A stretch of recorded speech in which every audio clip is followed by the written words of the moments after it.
Hi, my name is Cindy Rivero. I am a survivor of human trafficking, sex human trafficking.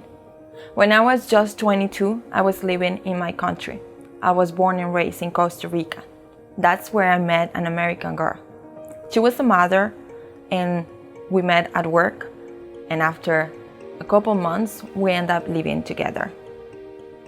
She was really nice and she got to know my family members, my kids, and my kids' father's family as well.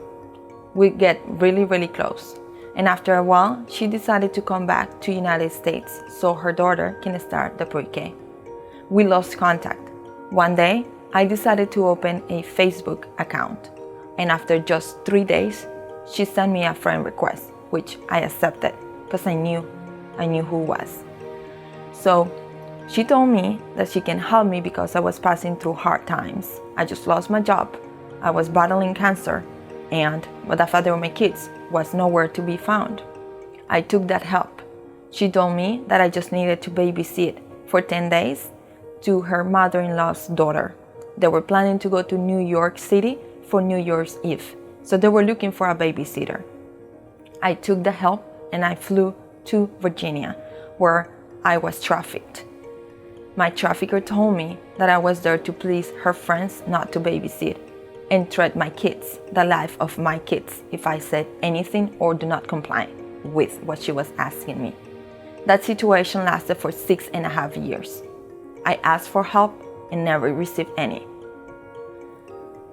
It took me that much to actually get out of my situation, but not before I tried to commit suicide at least 5 times.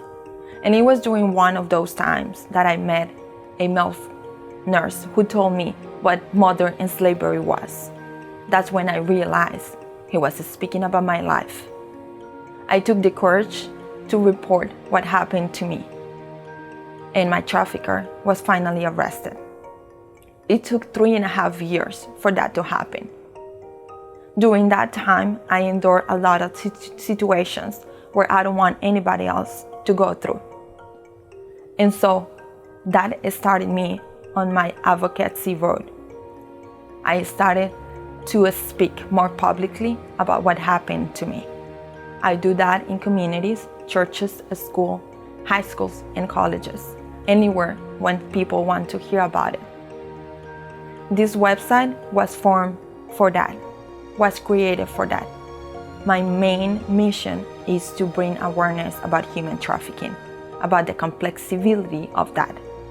So you can navigate this website so you can learn more about it and help prevent somebody else to be trafficked.